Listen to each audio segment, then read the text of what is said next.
لابد أن نعمل استعداد للقلب، أن نعد القلب لرفع الأعمال من الآن. نعم، من الآن.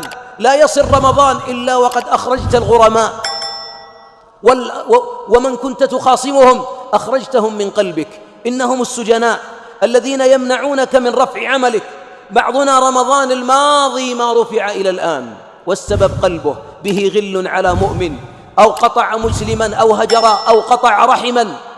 أخرج هذه الكبائر، بل أخرج هذه الأكماء، أخرج هذه السرطانات، استأصل هذه الأورام، أوقف نزيف الحسنات من اليوم.